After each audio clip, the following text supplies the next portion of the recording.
I'm Greg Dalton. I'm Ariana Brocious. And this is Climate One. It's time to stop polluting our communities, polluting our world. We don't have much time, and we must end the climate crisis now.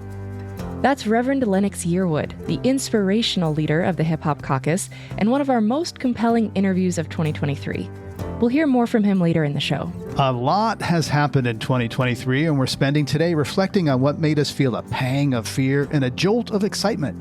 We'll talk about the year that was and look ahead to 2024. In this hour, we're going to hear from a bunch of amazing, insightful people with ideas for real climate progress. Right. So many amazing people this year. First, we're going to start with the news. The 28th Annual UN Climate Conference has just wrapped up in Dubai, and Greg, you were there for part of it. I was, and I'm surprised by the outcome just reached in overtime.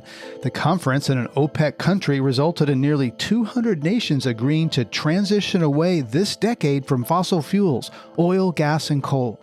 This is a really noteworthy achievement, and we want to stop and make sure people understand that this is historic, and it's a surprising win for Conference President Sultan Al Jaber. For decades, petrostates like Saudi Arabia have blocked even mentioning the words fossil fuels in these climate agreements, which is pretty shocking in its own right. Right, and Al Jaber, an oil executive in the United Arab Emirates, faced fierce criticism for being an oil man leading a conference aimed at reducing fossil fuels. Now he's proved his doubters wrong. We should be proud of our historic achievement. We have given it a robust action plan to keep 1.5 within reach. It is a plan that is led by the science. It is the UAE consensus. This is big news for climate. It really is, though we should add some caveats here. The agreement is unenforceable. This whole thing is based on voluntary action. There are lots of loopholes and opportunities for polluters to ignore the promises. And words matter. This is a signal to investors and policymakers that the end of fossil fuels is finally beginning around the world. There's a lot in the agreement, so we're going to hit on just a couple of other highlights. It also aims to halt and reverse deforestation. And the deal calls for tripling renewable energy production by 2030. And that in and of itself is a really big, audacious goal that will be pretty hard for countries to meet. It will be. We can't possibly stop using fossil fuels until there's enough clean power to replace it. And again, this agreement overcame objections from fossil fuel producing nations like Saudi Arabia and Iraq, and emerging economies like Nigeria and India that are running on fossil fuel or dirty energy. Right. This is a voluntary process. It's all based on peer pressure. Individual countries still get to decide their own timelines for transitioning away from fossil fuels. And those timelines are running out. We really have a few short years. 2030 is not that far away. So turning to some other climate news, it was such a hot year. Again, this October was one of the hottest ever, and I bet listeners could feel it. I certainly could here in Arizona. I just kept waiting for things to cool down. Right. This year was intense in many ways, and that heat is a dangerous trend. Deaths from severe heat increased more than 50% in the U.S. between 2018 and 2021. We talk with Kathy Boffman-McLeod from the Adrian Arsht Rockefeller Resilience Center, who's working with communities to deal with extreme heat. The scary part is a lot of times these deaths and illnesses are masked. It's called the silent killer. For a reason. We don't hear it, we can't see it, and we don't have a lot of data that tells us. As climate awareness has moved into the mainstream, we find ourselves talking more about all the ways burning fossil fuels impacts our lives today. And the truth is that energy and water intersect with everything around us. And if you're wealthy, you may not notice strains on the food, energy, and water systems around you. If you're poor, you probably feel those strains more directly. The story of extreme heat is a story of race and a story of discrimination. Exposure to extreme heat increases asthma. It means that you have to run the air conditioner more. And if you don't have air conditioning, that heat exacerbates underlying conditions that people have. And people in food deserts with little access to healthy food and health care end up having their conditions like diabetes or heart disease exacerbated by heat. This is an environmental justice problem. one that the Biden administration has been working to address. Earlier this year, I spoke with White House climate advisor Ali Zaidi about the administration's work on gathering momentum and excitement around big-ticket climate initiatives. We have a relentless focus on getting greenhouse gas emissions down, but we have such a bigger opportunity right now, and that opportunity is to restore that American dream. And so when we go about tackling the climate crisis, we're not just measuring our progress in terms of clean energy gigawatts built or greenhouse gas million metric tons reduced. We measure it in the people who felt left out, left behind. How many of them can we pull into the fight as we move forward? If 2022 was a year of big legislation with the passage of the Bipartisan Infrastructure Act and the Inflation Reduction Act, 2023 was a year of policy implementation. Of course, that's going to take a long time to roll out and for us to see the benefits, but it's really starting to get underway. The amount of investment we've seen triggered by this policy means that by 2030, the U.S. will be capable of producing 13 million electric vehicles worth of batteries. That's a really big deal. We sold 16 million vehicles total last year. So think about the pace of the transformation. We have increased, by the end of his first term, we will have increased our ability to manufacture solar panels by 8x. We're conserving land. We are dealing in the agriculture sector, 60,000 farms, 25 million acres of farmland in the U.S. signed up for climate-smart agriculture. So, if you're a climate voter in 2020, you did what everyone bet against was possible. For decades, what had seemed completely out of reach, that every single sector of the economy would be now lined up with irresistible economics, driving towards decarbonization, and that we'd be doing it in a way that's centered around workers and communities and justice. I don't know what greater evidence there is of democratic power in propelling a system that had run on emissions for decades towards decarbonization. The scale of the things he's talking about really are broad and deep. One concern, of course, is that a Republican president might try to claw back some or all of those gains. Right, and that would really slow the momentum that we've started to see with this infusion of money. Okay, let's each share something positive and negative about the year in climate news, and then we can talk about other things we're keeping an eye on. Good idea. Let's do it. Okay, I'll start. My high was the successful case brought by Montana youth against their state, using language in the state constitution about the right to a safe and healthy environment. This was a big legal victory for climate, and we still have to kind of see what it means. We actually did a whole episode on the rise of climate court cases, so I'm watching that space to see what develops, but it was really exciting. Greg, what about you? What was your good news story from 2023? Oh, it's so hard to pick. There is so much good news happening. 8 countries are scaling renewables fast enough that show that the Paris goals are achievable and possible. I had a mangrove awakening. They're really powerful at sequestering carbon. My biggest one is when I heard Al Gore say that once greenhouse gas emissions reach zero, global temperatures would stop rising in just a few years. That's really powerful. It means that global leaders could actually see and experience the benefits of decarbonizing. That's really good news. And Ariana, how about your low? My low would have to be the continued slowdown or just lack of progress in taking the action necessary to address climate change. We've known for a really long time what needs to happen. There are voices from all sectors calling out for these changes and for rapid, significant action. But we're seeing, just kind of a lot of the same business as usual. This year, we saw the UK Prime Minister roll back climate goals, which was really disappointing since they're one of the global leaders. And here at home, as you mentioned, we're waiting to see the outcome of next year's presidential election and what that could mean for the climate agenda President Biden has set in motion. So we'll have to see. Greg, what's keeping you up at night? Oh, many things. I'm a terrible sleeper. I think the most important thing is the human cost of involuntary migration, people thrust from their homes due to drought and food insecurity. At the Climate Summit in Dubai this year and last year in Egypt, we sought out people from the global south who have these stories to tell. I looked them in the eye and really listened.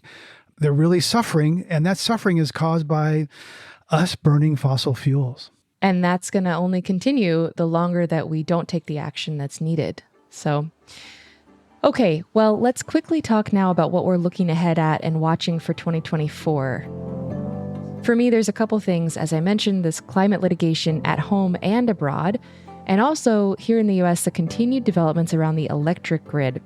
This is something we covered in a past episode this year, and it's wonky and complex, but so essential because we have to be able to generate and move all this renewable power that we're trying to get going to the places where it's needed. So, hoping for some more developments in that space. Greg, what are you keeping an eye on? Ballot boxes. The Economist reports that 2024 is the biggest election year in history. Countries with more than half the world's population, 4 billion people, will send their citizens to the polls. Elections in the U.S., U.K., and India will have a major impact on how fast we move away from fossil fuels, or don't. And, covering all this climate news can sometimes make it easy to be bogged down or feel depressed about where we're at. But a lot of people, including many we talked with on the show this year, say taking action makes them feel better. One of those was the incomparable Jane Fonda. And I have found that every single time I start to get depressed, if I take action, it disappears. Greta Thunberg said, don't go looking for hope. Look for action, and hope will come. And she's right. Yeah, there's research that backs that up, that doing helps. And the community you find in doing is part of that, the relationships. It's the action in concert with other people. Exactly. So you were arrested in Washington, D.C. It was your first time since the 1970s. You were arrested with a bunch of celebrities. And a bunch of non-celebrities. I mean, this wasn't just all about... What I loved about it is celebrities introduced frontline activists, whose voices wouldn't be heard, and it was all recorded, and we have it in perpetuity, and lots and lots and lots and lots of people watch this stuff. And people traveled from all over the country, mostly women, mostly older women. And many of whom watched your videos, and that's why they were there. Well, they like Grace and Frankie, too.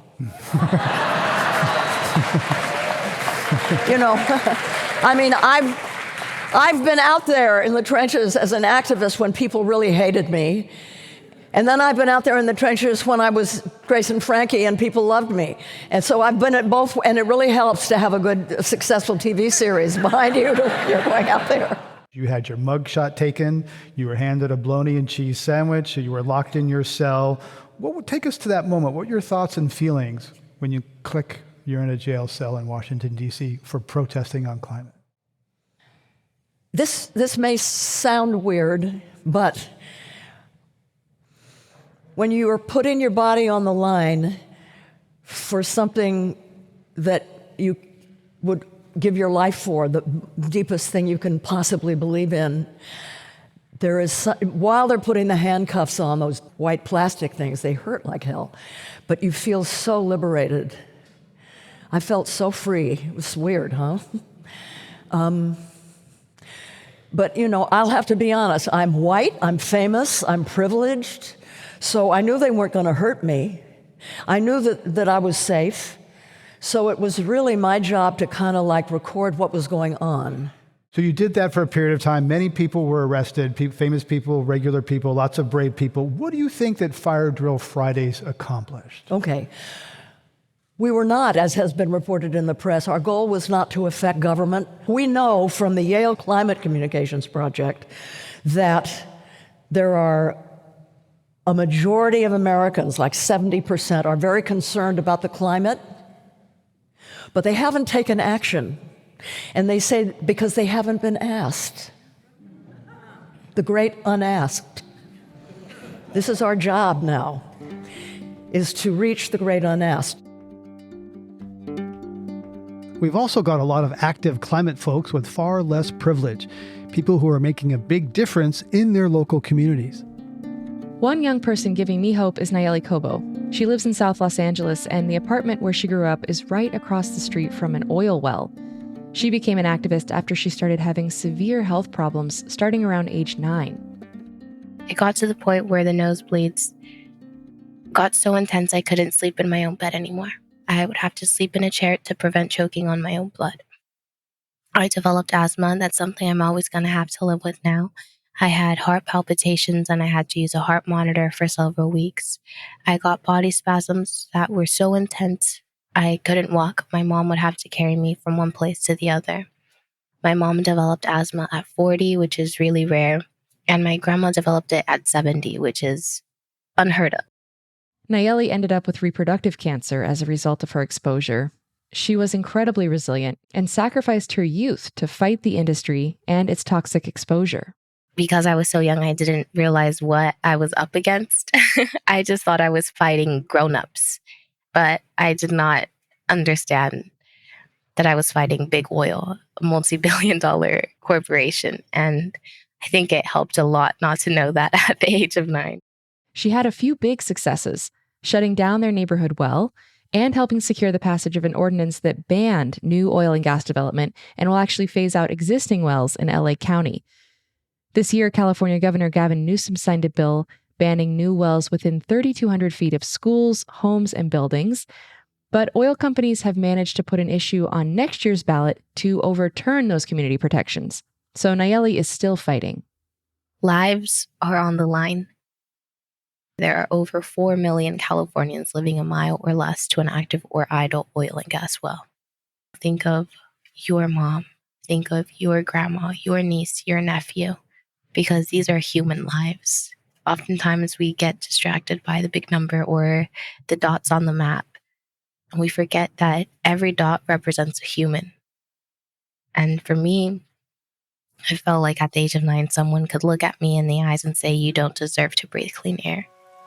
But what they didn't know was that I was a 9-year-old who was, probably still is, obsessed with Justin Bieber, that I love dance, that I love music, that I love eating, that I love hanging out with family.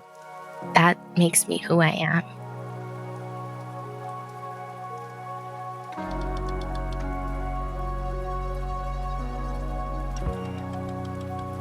You're listening to Climate One's Year in Review episode. If you want to go back and listen to one of the previous episodes we've mentioned today, check out the show notes for links, or simply subscribe to our podcast wherever you listen. Please help us get people talking more about climate by giving us a rating or a review. You can do this right now from your device. You can also help by sending a link to this episode to a friend. Up next, how knowing the carbon-holding value of a blue whale could make us appreciate them more. So if you could speak our language, or if we could understand their language, they would be saying, "Hey, dude, why don't you pay me? I'm helping you survive." We'll be right back.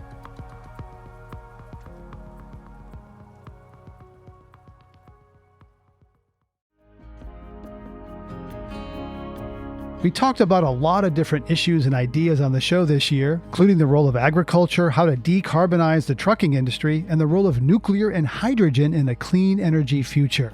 We talked about the crazy energy demands of Bitcoin and the history of the American buffalo. We had great conversations with economists, scientists, activists, and musicians, and even people who helped us understand what some animals might think or say about climate changes. One of those was Ralph Shami, an economist with the International Monetary Fund who fell in love with blue whales. I remember that moment. It's like today. I looked at her and I thought, what are you? How is it that I didn't know you existed? And by the way, you have to understand, the blue whale is the largest creature that has ever lived. You can fit an African elephant inside her mouth and it would disappear completely. I mean, she could have swallowed us and no one would ever know, but she didn't. She fed gracefully around us. He came up with an economic argument for why we should protect them. When they're alive, they eat plankton, which absorbs CO2, and when the whales poop, it sinks to the sea floor, effectively removing that carbon from the atmosphere. And then when a whale dies, it also provides a carbon sequestration service. And what I was interested in, because economists and finance people think on average, how much does a great whale capture carbon on average? I had to calculate it myself. And that's the number now that you see all over the world. People talk about 33 tons. That's basically my number. And put that number into context for us. What does that represent when people are thinking about carbon? That represents 1,500 trees on the body of a whale. And that whale, because they're negatively buoyant, because they're so heavy, when they die, they sink. And anything that sinks below 1,000 meters is sequestered forever. unless you disturb it. Ralph Shami wants us to consider the value whales are providing to us and compensate them for it by protecting them and their habitat. Think of it this way. I work for the IMF and I provide a service and they pay me a salary. The IMF does not pay me a salary because Ralph is a nice guy, nor that Ralph is a husband or a father or a good citizen, or just because I provide a certain service that the IMF is interested in. Do you guys agree? They said yes. Okay, well, here's a whale, and it's providing a carbon sequestration service on behalf of humanity. If she could speak our language, what would be the wage that she would demand? That's it. Because after that, people say, oh, you're pricing a whale. I said, no, man, what I'm trying to tell you is the whale, unfortunately, doesn't speak English, doesn't speak dollars and cents. And so we've taken them for granted. Well, they're going around helping us fighting climate change. So if you could speak our language, or if we could understand their language, they would be saying, hey, dude, why don't you pay me? I'm helping you survive. And when you think about it that way, there are so many species who might have a thing or two to say about how humans have ruined the environment. That reminds me of a conversation I had with Bernie Krause. He's a soundscape ecologist, and he uses audio recordings to document ecological collapse and biodiversity loss. He can literally hear extinction happening. When an environment is healthy, the sounds are defined in these very carefully illustrated niches. When it's under stress, that all breaks apart. And especially when human noise is an issue that's causing the stress in that habitat. And all of the critters begin to search for their niches so that their voices can be heard so that they can survive. When a habitat is sick, it shows in its voice. And I think we got to pay some attention to that because we can hear the changes that are taking place now. Right, and so much of the mainstream news media is filled with images of melting glaciers, etc., burning forests. You once wrote, quote, "A great silence is spreading over the natural world, even as the sound of man is becoming deafening." How did you come to that conclusion? Well, because in my recordings over the years, I've been recording now since 1968. My recordings over the years, I'm seeing the changes over time when I go back and revisit these places that I've captured, years before. And the density and diversity of wildlife, of vocal wildlife, birds, insects, frogs, and some mammals, has changed radically. It's amazing and heartbreaking. He can actually hear the changes over time when he returns to places where he made recordings years ago. One place in particular was Lincoln Meadow in the Sierra Nevadas in California. They had told the residents around that area that they were going to do a new model of logging called selective logging, taking out a tree here and there. It was relatively new at that time, and that there'd be no environmental impact as a result. And I said, fine. I said, can I go up and record before you do that? And I did. I went up in June, right on the solstice of 1988, recorded the habitat in the Sierras at about 6,700 feet. And that summer, the logging company did their selective logging bit, and I came back exactly a year later under the same conditions and recorded again.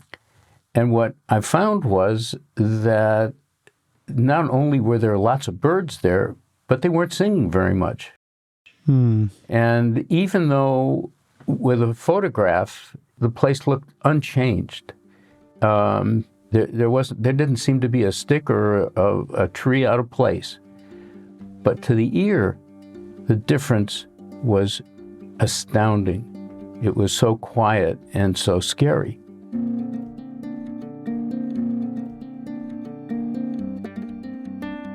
I find it really exciting, all the ways people are using creative tools to talk about climate change. Another person who comes to mind for me is the author Paolo Bacigalupi. He writes speculative fiction, and his stories are filled with dark climate futures. Some of them are really accurate and kind of scary, and Paolo told me that's intentional. I hope to wreck their home. I hope to make them feel like the walls of their home are closing in on them, that nothing that they live in is stable or secure. I hope that they are horrified and think, oh, just because today looks good doesn't mean tomorrow is safe. To leave them so profoundly disturbed that their home no longer feels like a safe place. And they have to start engaging with the external world that is sending us signals all the time. But we continue to find our ways to ignore that, either with our Netflix or our Instagram or whatever the thing is that's keeping us involved in the slap fight of the moment or whatever it is, instead of looking at the big pattern of where is our future headed. Denise Baden, who's the editor of this No More Fairy Tales anthology, she says that fear is an effective driver of plot, and it can be an entertaining tool, stories that instill fear, but that overall that's counterproductive in actually generating the change we want to see, like in the climate emergency, for example. So I'm curious what you think about that perspective. I'm sympathetic to the idea. I think that if you want to create change in a democratic society, people have to believe that there is actually a threat. In order for them to believe that climate change matters, they have to extrapolate forward into what climate change is, and they have to have that grounded well enough in their world, in their physical spaces, that it's no longer an abstraction, that they think, oh, maybe in 30 years. They have to think, maybe my property values are going to die in 5, and that's a problem, and so we need to deal with it. If you don't make it visceral and bring it into their world, I'm not sure that you get the kind of democratic sort of upwelling of concern that moves politicians or that gets people onto planning commissions and stuff. I think in very young people, I think that there's a stronger sense of emergency, but I think that there's a huge value in generating unease in people who are otherwise feeling like I can probably skate by. You really want to kind of illustrate what happens if our insurance industry completely collapses because we didn't do the sort of risk analysis correct on how hurricanes and other climate emergencies are going to damage, our infrastructure. You want them to feel like, oh, just because I live in a safe space doesn't mean that actually is a safe space. You want it to impinge and impinge and impinge. And so I get the critique of dystopian stories or apocalyptic stories. I mean, specifically apocalyptic more than, dystopian, but that these things might be, bad or motivate people in bad ways or create the wrong framework for people to understand how to engage with big challenges. It's totally possible. I think, though, that there is this element that a well-written story of warning can create a sense of unease and a sense of awareness that otherwise doesn't exist for people. And so that means that they're suddenly alert and engaged in a way that they weren't before. Of course, people understand and experience the climate crisis in so many different ways. Making progress on climate solutions starts with communicating and understanding each other. And that can come down to the words we use. Words are so powerful. It reminds me this year I had 2 conversations with Representative John Curtis, Utah Republican who chairs the Conservative Climate Caucus. And we talked about how the words we use can contribute to miscommunication that distract us from what we have in common. I think we do this on a number of issues, and not just climate. I think you could point to immigration and other issues where we just quickly bring up these words or these terms that are divisive, that spread us apart. And at the end of the day, there's actually very little that separates us on climate as Republicans and Democrats. And there's far more that we agree on.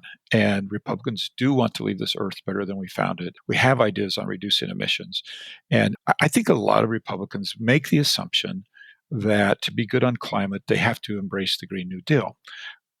No, they have to bring their ideas to the table. And I also talk a lot about the fact that the myth is that we need to give up energy independence. The myth is that we need to give up low prices. The myth is that we have to give up affordability to reduce emissions.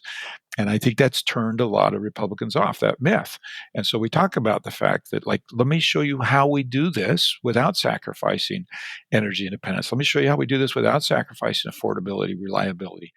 I saw that you met with some Olympians about reducing greenhouse gas emissions. Utah's in the running to host the 2030 Winter Olympics. Many of those events would happen at ski resorts in your district. What do you see as your role in that effort from a climate standpoint? First of all, let me use this opportunity to point out, in a very red state, Utah, a very conservative state, we do a lot of oil and gas and coal, that one of the ways that we can get people turned on to this conversation is to show them how it impacts them directly. So in Utah, when you talk about the ski industry, people, they all of a sudden sit up and listen and say, okay, I'm listening, right?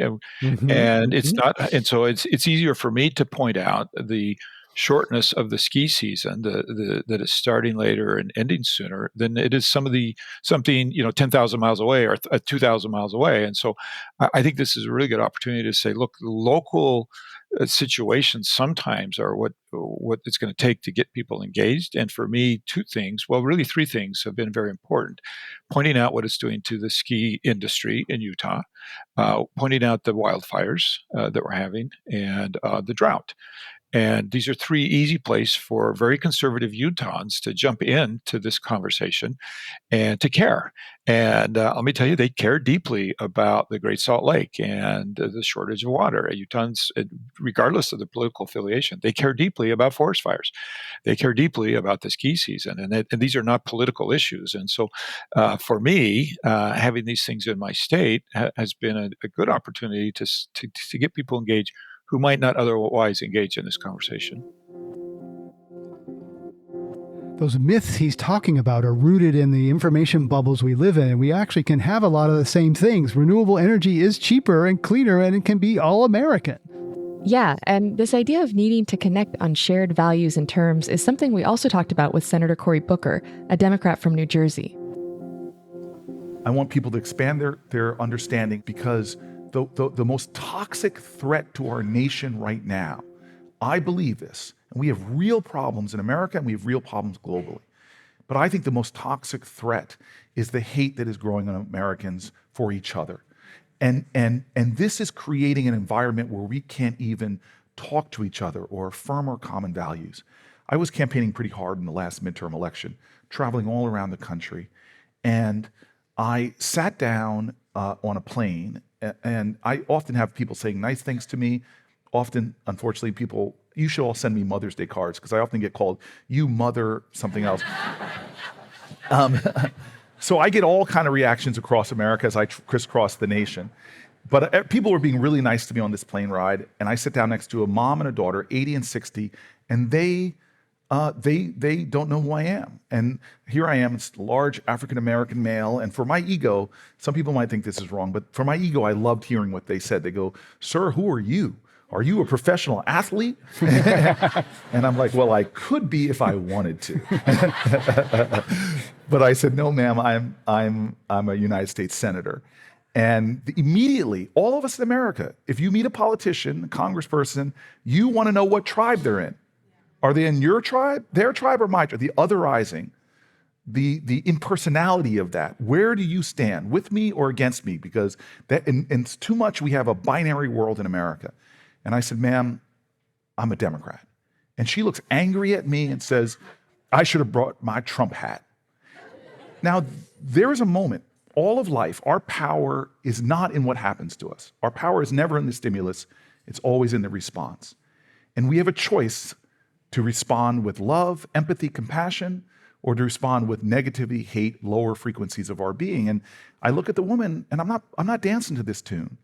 And I looked at her and I go, oh my gosh, Donald Trump, he signed two of my biggest pieces of legislation into law. And she seemed surprised by that. And I go through some of the common values of that legislation, one on criminal justice reform, one on getting investment into low-income rural and urban areas in America. And the record was scratched. It's a long flight. By the end of the flight, we are talking about our personal lives. I learn about their family. They learn about mine. We're affirming our commonality and talking about some of the problems in America, being we don't talk to each other. Cory Booker is a really compelling, passionate speaker, and you can tell just by the way he engages that he's also a very deep listener. We have got to find ways, understanding politics. And again, as consciousness grows, more things become possible. Civil rights legislation failed for years until consciousness grew and we were able to get things done. But for now, we have got to be better at looking for win-wins and not falling into our partisan divides. We have to commit ourselves to creating more dialogue, more ability to affirm each other's humanity and still believe that we have common cause in this country.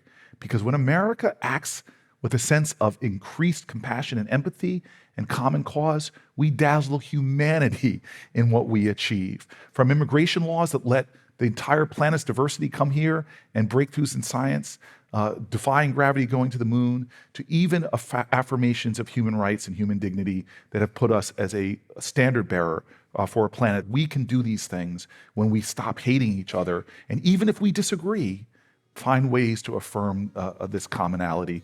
I call it love. People could call it just affirming your fellow citizenship. You're listening to Climate One's End of Year episode. Coming up, in the midst of a climate catastrophe, humans show up for each other, sometimes in surprising ways. What's encouraging about how people respond to disaster is you see this deeper sense of who we are and what we really want, who we could be. We'll be right back.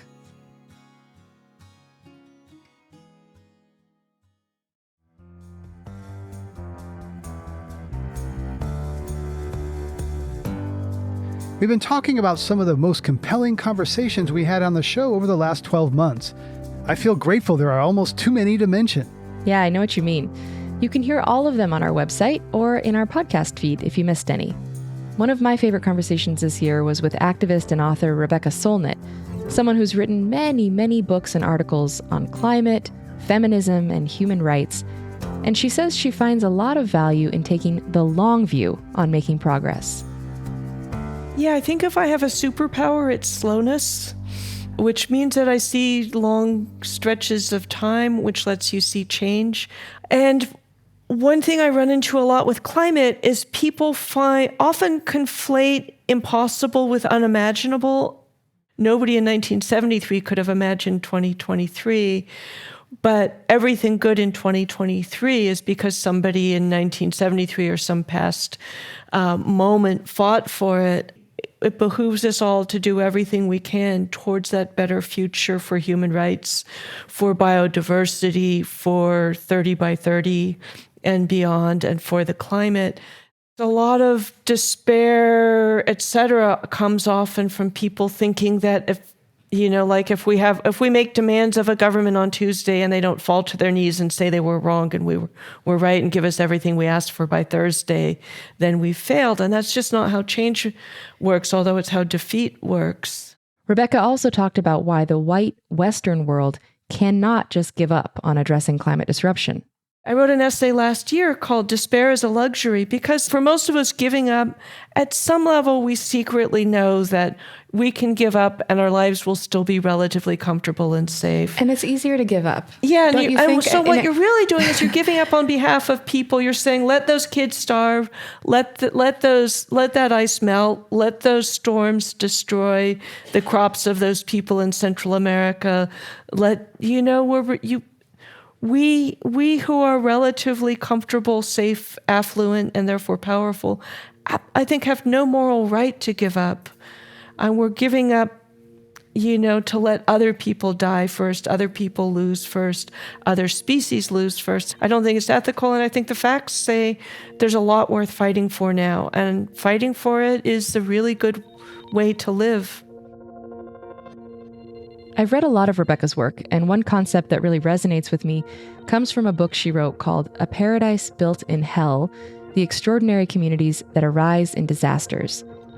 She explains that in spite of what we might think, true community spirit and a sense of belonging and mutual aid emerge in our times of greatest need.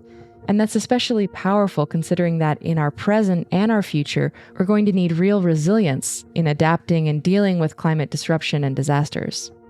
In order to do what the climate requires of us, there's a lot of very practical, wonky stuff, and very physical stuff. We need to electrify everything. We need to change what the world runs on.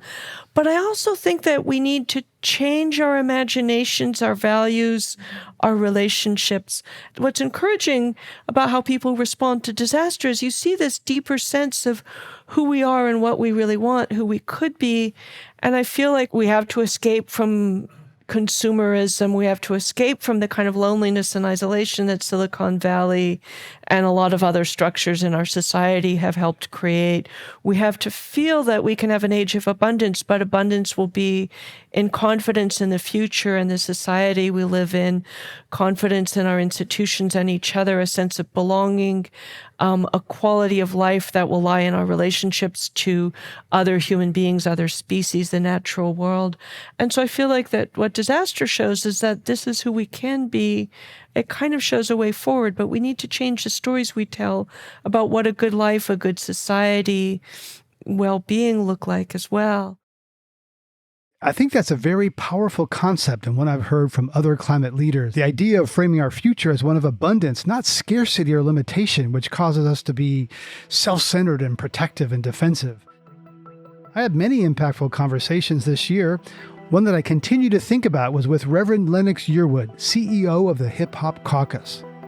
Early in his life, he was active in environmental and social justice, but he moved into climate after witnessing Hurricane Katrina and its aftermath. Hurricane Katrina impacted me personally because I had a lot of friends in New Orleans, and seeing them, well, I think seeing anybody drown and suffer, I don't care if you know them or not, it's going to impact you. But for me personally, knowing those communities, knowing folks in the 7th Ward and the 9th Ward, and then seeing the pictures and seeing where the water was, clearly you realize that if the water was that high, people could not survive that. And then you just realize that, wow, there are just so many people who are literally dying before our eyes on TV. Something must be done about this. And that was when I guess we sprang into action at the Hip Hop Caucus. We immediately had our networks together from the past election cycle, and people were being bused all around the country. So because of those networks, people were able to then connect with people. And then we just went right to work, and we haven't stopped since.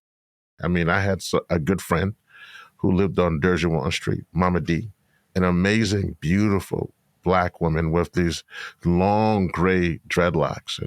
And she lived on Derjewan Street, pretty middle-class community, but a community that was built on the backs of Black people fighting for just dignity.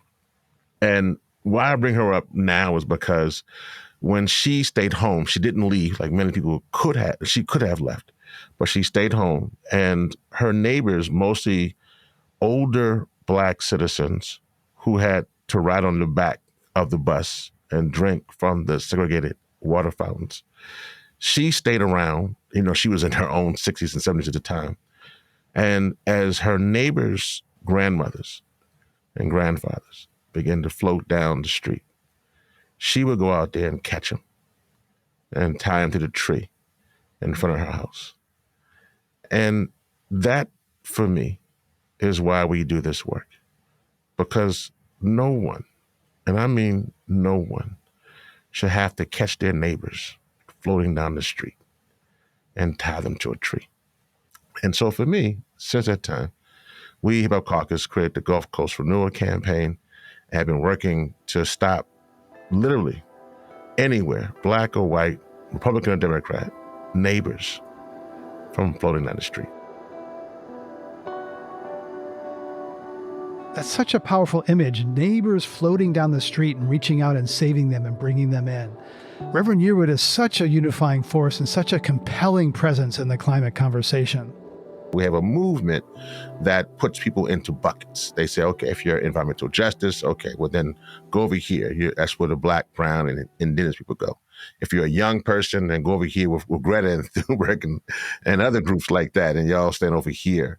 If you're from Appalachia, over here, you're from the Arctic, over there. And that is ridiculous because the entity that we're trying to stop and curtail, the fossil fuel industry, is not in buckets. They are not siloed. And so I'm not sure why we ever thought a siloed, segregated climate movement would be successful, but it's not. And so I think that for me, I am in essence a silo breaker. And so I work to break those silos, to bring us together so we can be successful. He works closely with former New York Mayor Michael Bloomberg, who I don't associate with hip-hop. Seems to be an odd pairing, but Reverend Yearwood is frank about the possibilities that Bloomberg's philanthropy provides. You know, David needs some stones, because we definitely fighting some Goliaths. So if Mr. Bloomberg can provide the resources for a few folks on the front line and first line communities to have a few stones in their slingshot, then we're all for that. I understand, I'm going to be very clear. I understand what white supremacy is.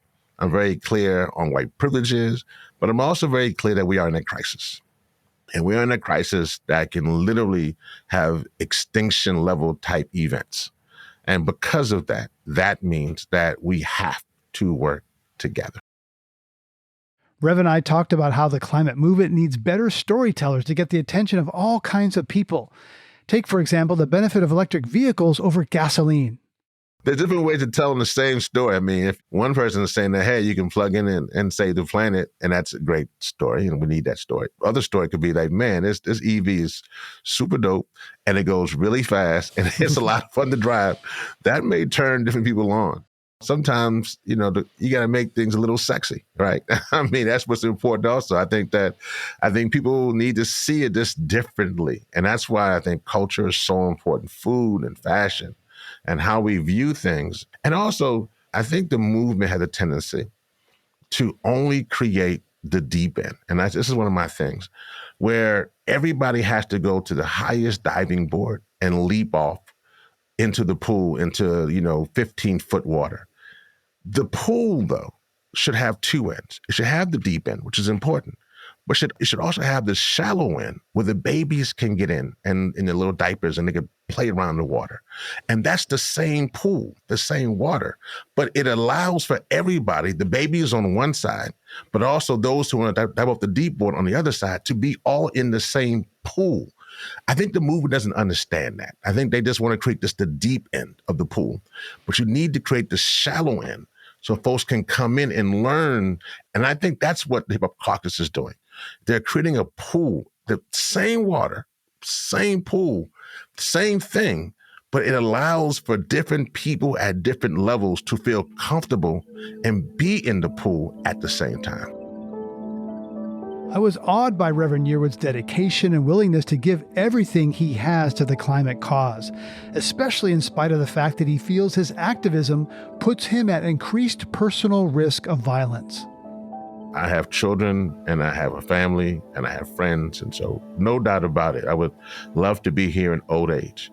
But if someone feels that I am in the way and they need to harm me, my goal is just that the next one will pick up the baton and run very far with it so that we can have clean air and clean water. That's the calling sometimes that you have as an activist. You have to make that. And that's where faith comes in at. For me, you have to have a strong faith to believe that it's just not you, that it's something bigger than you, and that something will carry on this fight. And that one day, and at this time, my goodness, with all that's going on, and so much pain, and so much trauma, and so much hurt, you just got to believe that one day, the more that we keep fighting for justice, one day as humans, we will come together and we will make this planet a good place. Are you saying you're willing to give your life to this cause? I am more than willing to give my life to this cause because it is a righteous cause and it is a cause worth fighting for. And I know that without clean air and clean water, the next humans don't succeed. And so at some point in time, this is a temporal state regardless. And, I'm not going to be here forever. 100 years from now, none of us will be here in the room. So because of that, I'm okay with that, to know that the next generation, the exact same way that there were those who were on the plantations, there were those who were on the slave boats, there were those who were on the Underground Railroad, and they gave their life so that a little Black boy from Louisiana can work with a former Jewish mayor from New York to make the world better. And that's a great way to wrap up the show. And this year, illustrating how we can reach across divides, different kinds of people can find common cause. We have more in common than we often realize. It's so true, and this episode helps remind us of the innumerable people out there working on climate from all different sectors and places around the world, which is an inspiring and hopeful place to end 2023, and we have lots more work ahead in 2024. You can listen to the full versions of all the episodes we mentioned in today's show. Find us on your favorite podcast app or at climateone.org. Climate One's empowering conversations connect all aspects of the climate emergency. We know talking about climate can be difficult, and it's crucial to address the transitions we have to make in all parts of society. Please help us get more people talking about climate by giving us a rating or a review, or by sending your friends to our website, climateone.org. Brad Marshland is our senior producer. Our managing director is Jenny Park. Ariana Brocious is co-host, editor, and producer. Austin Colon is producer and editor. Megan Basilia is our production manager. Wency Shada is our development manager. Our communications manager is Ben Testani. Our theme music was composed by George Young. Gloria Duffy and Philip Young are co-CEOs of the Commonwealth Club World Affairs, the nonprofit and nonpartisan forum where our program originates. I'm Greg Dalton.